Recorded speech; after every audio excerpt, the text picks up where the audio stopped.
सोनिया गांधी और प्रियंका वाड्रा लगातार कोशिश करती रहीं कि राजस्थान का मसला सुलझ जाए। अजय माकन और केसी वेणुगोपाल जयपुर से दिल्ली की दौड़ लगाते रहे, लेकिन अशोक गहलोत अपने आगे किसी की चलने ही नहीं दे रहे हैं। हाल ही के दिनों में गतिविधियां इतनी तेज हो गईं कि लोगों को ये लगने लगा कि अब गहलोत और पायलट के बीच का सारा मामला खत्म हो जाएगा और वायदे के मुताबिक सचिन पायलट गुट को संतुष्ट कर दिया जाएगा। लेकिन ऐसा होता दिख नहीं रहा है, क्योंकि अशोक गहलोत ने एक नया दांव चल दिया है। सोनिया गांधी चाहती थीं कि गहलोत अपने मंत्रिमंडल का पुनर्गठन करें, नाकारा मंत्रियों को हटाकर नए मंत्री बनाएं, लेकिन गहलोत मंत्रिमंडल का पुनर्गठन करने को तैयार नहीं है। वे बस मंत्रिमंडल का विस्तार करना चाहते हैं, और उसमें भी एक शर्त के साथ। और शर्त ये कि सचिन पायलट को राजस्थान निकाला दिया जाए, ताकि बाकी दिन वे चैन की बंसी बजा सकें। लेकिन पायलट इसके लिए राजी नहीं है। वे राजस्थान छोड़कर कहीं दूसरी जगह जाने को तैयार नहीं है। अब इस विवाद को सुलझाने के लिए कांग्रेस अध्यक्षा सोनिया गांधी ने हरियाणा कांग्रेस के अध्यक्ष कुमारी शैलजा को अपने विशेष दूत के रूप में जयपुर भेजा। कुमारी शैलजा जयपुर पहुंची। मुख्यमंत्री अशोक गहलोत से एक गोपनीय मुलाकात के बाद दिल्ली लौट गईं। दरअसल कुमारी शैलजा को इसलिए भेजा गया क्योंकि राजस्थान कांग्रेस के प्रभारी अजय माकन और संगठन महासचिव केसी वेणुगोपाल को गहलोत को मंत्रिमंडल पुनर्गठन के लिए मनाने में कामयाबी नहीं मिली। कुमारी शैलजा सोनिया गांधी की नजदीकी हैं। वे सोनिया गांधी का विशेष संदेश लेकर आईं। माना यह जा रहा है कि सोनिया गांधी चाहती हैं कि 5 अगस्त को उनके विदेश दौरे से पहले गहलोत मंत्रिमंडल का पुनर्गठन कर दें, पायलट कोटे से तय विधायकों को मंत्री बना दें। लेकिन कांग्रेस के सूत्रों का यह दावा है कि गहलोत ने शैलजा से भी साफ कह दिया कि पुनर्गठन के बजाय वे मंत्रिमंडल का विस्तार करना चाहते हैं, यानी मंत्रिमंडल में 9 सीटों पर नए मंत्री बनाना चाहते हैं, किसी को हटाना नहीं। वे भी एक साथ नहीं, 2 टुकड़ों में, यानी एक विस्तार अभी और एक बाद में करना चाह रहे हैं। वहीं इसके विपरीत पार्टी हाईकमान का संदेश था कि विस्तार नहीं, पुनर्गठन हो, वो भी जल्द। एक बड़ी बात यह भी सामने आई कि सीएम अशोक गहलोत ने कुमारी शैलजा के सामने विस्तार के लिए एक शर्त रखी कि सचिन पायलट को पहले राजस्थान से बाहर भेजा जाए और उन्हें किसी दूसरे राज्य की जिम्मेदारी दी जाए, उनका सीधा दखल कहीं न हो। वहीं दूसरी तरफ खबर यह है कि सचिन पायलट ने पुनर्गठन जल्दी कराने के लिए कोशिशें तेज कर दी हैं। सीएम ने कुमारी शैलजा से यह भी कहा कि पार्टी विधायकों में से किसी ने भी उनको लेकर नाराजगी नहीं जताई है, सिर्फ कुछ मंत्रियों की शिकायतें थीं। उन्होंने कहा कि जब सरकार अच्छा काम कर रही है तो मंत्रिमंडल पुनर्गठन की जरूरत क्यों है। वहीं कुछ मंत्री जिनका नाम सामने आ रहा है, उन्होंने अनौपचारिक तौर पर कहा कि सीएम उन्हें भरोसा दिला रहे हैं कि किसी को नहीं हटाया जाएगा। Report, news of India. विपक्ष को संसद में हंगामा करना है और वे किसी भी बात पर हंगामा खड़ा कर देते हैं। राहुल गांधी के सौजन्य से लजीज नाश्ता करके संसद आए विपक्ष के नेताओं को कुछ नहीं मिला तो चाय पापड़ी पर हंगामा करने लगे। टीएमसी नेता डेरेक ओब्रायन के चाट पापड़ी वाले ट्वीट को लेकर संसद के भीतर बवाल शुरू हो गया। केंद्रीय मंत्री और राज्यसभा में पार्टी के उपनेता मुख्तार अब्बास नकवी ने टीएमसी सांसद के बयान को संसद का अपमान बताया तो संसदीय कार्य मंत्री प्रहलाद जोशी ने भी इसे मुद्दे पर टीएमसी सांसद को घेरा। केंद्रीय संसदीय मंत्री प्रहलाद जोशी ने कहा कि डेरेक ओब्रायन की ट्वीट पर पीएम मोदी ने भी दुख जताया है। पीएम मोदी ने कहा कि यह उन लोगों का अपमान है जिन्होंने सांसद चुने। पीएम मोदी ने दुख जताते हुए कहा कि पापड़ी चाट बनाना एक अपमानजनक टिप्पणी थी। प्रहलाद जोशी ने कहा कि प्रधानमंत्री ने कागज फाड़ना, फेंकना और माफी नहीं मांगने को अहंकार बताया है। संसद के मॉनसून सत्र में हंगामे के बीच बिल पारित किए जाने से नाराज टीएमसी सांसद डेरेक ओब्रायन ने तीखी प्रतिक्रिया देते हुए कहा कि सरकार संसद में बेहद जल्दबाजी में बिल पारित करा रही है। डेरेक ओब्रायन ने ट्वीट करते हुए लिखा, औसतन 7 मिनट में कम से कम एक विधेयक पारित कराया जा रहा है। डेरेक ओब्रायन तंज कसते हुए कहा कि क्या हम पापड़ी चाट बना रहे हैं। सुबह कांग्रेस के पूर्व अध्यक्ष राहुल गांधी और कई अन्य विपक्षी नेताओं ने पेगासस जासूसी मामले पर सरकार को घेरने और दबाव बनाने की साझा रणनीति पर चर्चा की। राहुल गांधी के न्योते पर कई प्रमुख विपक्षी दलों के नेता कॉन्स्टिट्यूशन क्लब में नाश्ते पर मिले। बैठक में राहुल गांधी के अलावा राज्यसभा में नेता प्रतिपक्ष मल्लिकार्जुन खड़गे, लोकसभा में कांग्रेस के नेता अधीर रंजन चौधरी, पार्टी के वरिष्ठ नेता केसी वेणुगोपाल, जयराम रमेश एवं कई सांसद, तृणमूल कांग्रेस के नेता कल्याण बनर्जी, समाजवादी पार्टी के वरिष्ठ नेता रामगोपाल यादव, शिवसेना नेता संजय राउत, राजद के मनोज झा, राष्ट्रवादी कांग्रेस पार्टी के प्रफुल्ल पटेल समेत 15 दलों के नेता शामिल हुए। सूत्रों का कहना है कि नाश्ते पर हुई इस बैठक में कुल 17 पार्टियों को न्योता दिया गया था, लेकिन बसपा और आम आदमी पार्टी के नेता इस बैठक में शामिल नहीं हुए। Bureau report, news of India. Mamata Banerjee और राहुल गांधी दोनों को पीएम बनने की जल्दी है। ममता बनर्जी दिल्ली में चक्कर काटकर लौट गई, लेकिन राहुल गांधी लगे पड़े हैं। लगातार विपक्षी दलों के साथ मीटिंग का सिलसिला जारी है। इनके निशाने पर पीएम मोदी है। राहुल गांधी हो या फिर ममता बनर्जी, दोनों का एजेंडा मोदी विरोध ही है। बाकी विपक्षी पार्टियां कभी ममता बनर्जी के पीछे तो कभी राहुल गांधी के साथ नाश्ते के टेबल पर बैठ रही हैं। पूछ दोनों तरफ से है, इसीलिए दोनों का मजा छोटी पार्टियों के नेता उठा रहे हैं। लेकिन मोदी विरोधी एजेंडे के तहत सक्रिय हुई ममता बनर्जी और राहुल गांधी दोनों को वरिष्ठ कांग्रेस नेता एम वीरप्पा मोइली ने आईना दिखाया और विपक्षी मोर्चाबंदी को लेकर भी आगाह किया। मोइली का कहना है कि केवल मोदी विरोध एजेंडे से विपक्षी मोर्चे को बीजेपी का मुकाबला करने में सफलता नहीं मिलने वाली। वीरप्पा मोइली ने चुनाव से पूर्व मोर्चे के नेतृत्व को लेकर चल रही कवायद पर सवाल उठाते हुए कहा कि अगर अभी से मोर्चे के नेतृत्व को लेकर बात होगी तो ऐसा मोर्चा कभी कामयाब नहीं होगा। साथ ही यह भी कहा कि कुछ वर्गों में आम धारणा बन गई है कि केवल मोदी विरोधी भावना विपक्षी दलों को एक साथ ला रही है। ऐसे में यह नहीं दिखाई देनी चाहिए। विपक्ष को नसीहत देते हुए मोइली ने कहा कि किसी व्यक्ति विशेष का विरोध किसी भी राजनीतिक मोर्चे को आगे लेकर नहीं जाएगा। वीरप्पा मोइली की नसीहत से लग रहा है कि यह मुहिम अभी ठीक से शुरू भी नहीं हो पाई है कि जनता के बीच संदेश जाने लगा कि विपक्ष का एजेंडा मोदी विरोध पर आधारित है, उसके पास कोई ठोस विकल्प नहीं है। वहीं मोर्चाबंदी को लेकर विपक्षी दलों के बीच एक राय उभर कर सामने नहीं आ रही है। शिरोमणि अकाली दल के वरिष्ठ नेता नरेश गुजराल ने कहा कि विपक्ष की ओर से इस तरह की मुहिम की अभी से शुरुआत करना जल्दबाजी होगी। लोकसभा चुनाव आने में अभी भी 3 साल का समय है। इसके पहले कई राज्यों में विधानसभा चुनाव होने हैं। इन चुनाव के नतीजों को देखने के बाद ही इस तरह की मुहिम की शुरुआत करना सही साबित होगा। विपक्षी दलों के अलग अलग सुर देखकर लग रहा है कि विपक्षी मोर्चाबंदी फिलहाल संभव नहीं दिखती है, क्योंकि बंगाल जीत के बाद ममता बनर्जी मोर्चे का नेतृत्व करने को लेकर काफी उत्साहित है। वहीं वीरप्पा मोइली की नसीहत से लगता है कि कांग्रेस चुनाव से पहले ममता के नेतृत्व को स्वीकार करने के लिए तैयार नहीं है।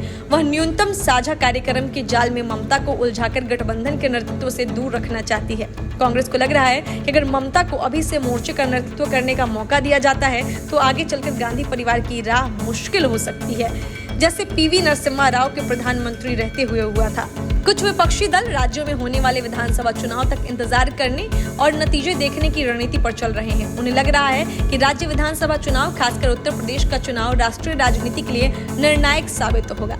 अगर योगी के नेतृत्व में बीजेपी की जीत होती है तो प्रधानमंत्री मोदी का जादू बरकरार रहेगा और उन्हें लोकसभा में चुनौती देना मुश्किल होगा। शिरोमणि अकाली दल की नजर पंजाब चुनाव पर है। कृषि कानून को लेकर चल रहा विवाद और उसका असर पंजाब चुनाव में देखने को मिल सकता है। इसीलिए अकाली दल पंजाब चुनाव के नतीजे आने के बाद बनने वाले समीकरण में अपनी भूमिका तलाश रहा है। उधर महाराष्ट्र में महाविकास आघाड़ी सरकार में भी खींचतान चल रही है। ऐसे में मोर्चा बनने से पहले ही बिखरता नजर आ रहा है। Bureau report, news of India. Uttar Pradesh में 5 विधायकों वाली पार्टी को सत्ता तक पहुंचाने का जिम्मा प्रियंका वाड्रा के कंधों पर है। अपनी तरफ से प्रियंका वाड्रा काफी उछल कूद भी मचा रही थी, लेकिन 2 साल तक पसीने बहाने के बाद यूपी की सियासी जमीन पर कांग्रेस कहीं दिखती ही नहीं। हालात तो यह है कि यूपी कांग्रेस के लिए दूसरा पश्चिम बंगाल बनता जा रहा है, जहां कांग्रेस का खाता तक नहीं खुला। कांग्रेस की छवि को मजबूत करने के लिए प्रियंका वाड्रा हर संभव प्रयास कर रही हैं। सरकार के खिलाफ प्रदर्शन कर सुर्खियां बटोरना भी इसमें शामिल है। हाल ही में प्रियंका लखनऊ दौरे पर निकली थी। हजरतगंज के में गांधी स्टैच्यू पर वह माल्यार्पण करने पहुंची थी। कांग्रेस के ऐसे कार्यक्रमों में अधिकतर पुराने चेहरे और कुछ नए चेहरे नजर आ जाते हैं। चित्रकूट से लेकर बांदा तक कार्यकर्ताओं का जमावड़ा था। भीड़ बहुत ज्यादा नहीं थी, मगर कार्यकर्ताओं में उत्साह पूरा था। श्रद्धांजलि देने पहुंची प्रियंका एकाएक गांधी स्टैच्यू के सामने मौन धरने पर बैठ गईं। वह प्रदेश में हुई सियासी हिंसा का विरोध जता रही थी। यूपी गांधी परिवार की पुश्तैनी कर्म भूमि रही है।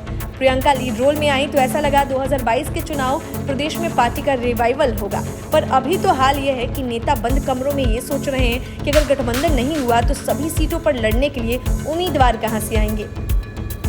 सबसे बड़ी बात तो यह है कि अगर उत्तर प्रदेश में कांग्रेस का परफॉर्मेंस और खराब होता है तो सबसे बड़ा भट्टा प्रदेश महासचिव प्रियंका गांधी की छवि पर लगेगा। प्रियंका निजी कारणों से विदेश गई हैं। मगर रवाना होने से पहले उन्होंने जिन नेताओं की उम्मीदवारी तय की है उनको फोन करके चुनाव की तैयारी करने को कहा है। इनमें पूर्व विधायक और पार्टी के बड़े नेता भी शामिल है। इसी बीच चर्चा जोरों पर है कि कांग्रेस उत्तर प्रदेश संगठन में कुछ नई नियुक्तियां कर सकती है। प्रदेश में पार्टी को कार्यकारी अध्यक्ष मिल सकता है। ब्राह्मणों को लुभाने के लिए वर्किंग प्रेसिडेंट के तौर पर किसी ब्राह्मण चेहरे को आगे किया जा सकता है। पहले से ही समाजवादी पार्टी और बसपा में ब्राह्मणों को लुभाने के लिए होड़ लगी है। ब्राह्मण कांग्रेस पार्टी का पारंपरिक वोट बैंक रहा है, लेकिन बीते सालों में उन्होंने बसपा और भाजपा का दामन थामा। सूत्रों के मुताबिक इस पद के लिए ललितेश त्रिपाठी, प्रमोद तिवारी जैसे नाम पर चर्चा हो रही है। सबसे आगे पूर्व सांसद राजेश मिश्रा का नाम चल रहा है।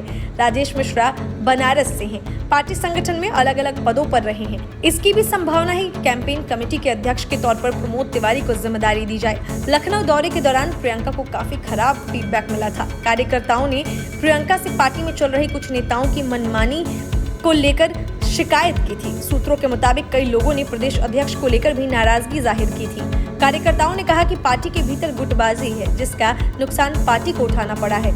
यही नहीं, कुछ नेताओं ने प्रियंका को कहा कि उनको पार्टी के बड़े पदाधिकारी हकीकत से भटका रहे हैं। नेताओं को जमीनी हकीकत का पता नहीं है, जिसके चलते 2022 में पार्टी का परफॉर्मेंस काफी खराब रहेगा। प्रियंका के 3 दिन के दौरे में नेताओं ने यह भी कहा कि मौजूदा हालात में कांग्रेस की सीटें और कम होने के आसार हैं। दरअसल उत्तर प्रदेश की कमान संभालने के बाद जिला और ब्लॉक लेवल पर बदलाव किए गए। कई पुराने नेताओं की छुट्टी हुई और बाहरी को ज्यादा तवज्जो दी गई। प्रदेश अध्यक्ष लेकर संगठन में हुए बदलाव को लेकर प्रियंका को तमाम शिकायतें आई हैं। हालांकि इस बदलाव के खुद प्रियंका जिम्मेदार है। प्रियंका इस बात को लेकर भी नाखुश थी कि मीडिया में यह संदेश दिया गया है कि वो 1.5 साल बाद प्रदेश वापस लौटी हैं। हालांकि इस बीच वो पश्चिमी उत्तर प्रदेश और पूर्वांचल भी जा चुकी हैं, मगर ये हकीकत है कि वो कुछ 15 महीने बाद प्रदेश की राजधानी वापस लौटी। जैसे जैसे चुनाव करीब आ रहे हैं, कांग्रेस की मुश्किलें और बढ़ रही हैं। यही वजह है कि कांग्रेस का एक बड़ा धड़ गठबंधन का रास्ता सबसे सुरक्षित मान रहा है। अगर कांग्रेस का सपा से गठबंधन होता है तो कम से कम कांग्रेस के लिए दिखाने को शायद कुछ हो। इससे प्रियंका पर भी उतनी आंच नहीं आएगी और पार्टी की किरकिरी होने से भी बच जाएगी। उत्तर प्रदेश विधानसभा चुनाव में अग्नि परीक्षा के पहले ही प्रियंका का मिशन यूपी भटका हुआ नजर आ रहा है। सवाल ये है कि 2 साल से जो नहीं हुआ, अब इतने कम समय में क्या वो हो पाएगा? Bureau report, news of India. Sharad Pawar ने एक बार फिर कांग्रेस को गच्चा दे दिया। राहुल गांधी के साथ नाश्ते के टेबल पर उन्होंने सुप्रिया सुले को भेज दिया, लेकिन लंच के बाद वे खुद अमित शाह से मिलने पहुंच गए। पीएम मोदी से मिलने से ठीक 17 दिन बाद अमित शाह से पवार की मुलाकात के मायने कई हैं। कहने को तो कहा कि शरद पवार बाढ़ को लेकर अमित शाह से मिलने गए, लेकिन विपक्ष में आई पीएम पद के दावेदारों की बाढ़ पर बात हुई या फिर महाराष्ट्र में आई बाढ़ पर? इस सवाल का जवाब तो शरद पवार ही दे सकते हैं। वैसे भी शरद पवार जो कहते हैं वह करते नहीं, और जो करते हैं वो कहते नहीं। यही वजह है कि अमित शाह से मिलने के एक दिन पहले सुप्रिया सुले सुनील तटकरे के साथ वित्त मंत्री निर्मला सीतारमण से गुपचुप मुलाकात कर आए थे। इन ताबड़तोड़ मुलाकातों के संकेत बाद में मिलेंगे। ताजा उदाहरण ममता बनर्जी का है। ममता बनर्जी दिल्ली आई, लेकिन शरद पवार ने उनको कोई भाव नहीं दिया। दोनों की मुलाकात तक नहीं हुई। इसके उलट शरद पवार खुद चलकर लालू प्रसाद से मिलने पहुंच गए, जिसका नतीजा तब सामने आया जब लालू प्रसाद ने तीसरे मोर्चे की वकालत शुरू कर दी। सवाल यह है कि क्या एक साथ शरद पवार कांग्रेस के करीब भी रहना चाहते हैं और तीसरे मोर्चे की तैयारी करना चाहते हैं? क्योंकि तीसरा मोर्चा बनेगा तो उसमें कांग्रेस नहीं होगी। शरद पवार की सियासी गुलाटियां फिलहाल कांग्रेस की समझ के बाहर हैं। केंद्र सरकार के खिलाफ जहां कांग्रेस अन्य विपक्षी नेताओं को एकजुट करने का प्रयास कर रही है, वहीं एनसीपी और भाजपा नेताओं के बीच नियमित बैठकें कई सवाल उठाती हैं। संसद में मचे हंगामे को छोड़कर शरद पवार ने केंद्रीय मंत्री अमित शाह से मुलाकात की। शरद पवार ने इस दौरान चीन से जुड़े फेडरेशन और राज्य में रायगढ़ में आई बाढ़ के सिलसिले में केंद्रीय गृह मंत्री अमित शाह से बातचीत की। अमित शाह अब गृह मंत्री के साथ साथ सहकारिता मंत्री भी हैं। महाराष्ट्र में बीते दिनों मौसम के कारण हाल बेहाल रहा। कई जिलों में बाढ़ से स्थिति काफी भयावह हो गई थी। इस बीच राज्य सरकार ने कुल 11,500 करोड़ रुपए के राहत पैकेज का ऐलान किया। पवार ने पिछले महीने ही दिल्ली में प्रधानमंत्री नरेंद्र मोदी से मुलाकात की थी। तब शरद पवार और पीएम मोदी के बीच करीब 1 घंटे तक चर्चा हुई थी, जिसके बाद महाराष्ट्र की राजनीति को लेकर कई तरह की अटकलें लगाई गई थी। अब जब शरद पवार और अमित शाह की मुलाकात हुई, तब एक बार फिर महाराष्ट्र समेत राष्ट्रीय राजनीति को लेकर कई तरह के कयास लगाए जा रहे हैं। शरद पवार और अमित शाह की मुलाकात उस दिन हो रही है जब मंगलवार सुबह ही कांग्रेस नेता राहुल गांधी ने विपक्षी पार्टियों को नाश्ते पर बुलाया था। करीब 14 पार्टियां राहुल गांधी के बुलावे पर इकट्ठा हुई थी, जिसमें एनसीपी भी शामिल थी। Bureau report, news of India.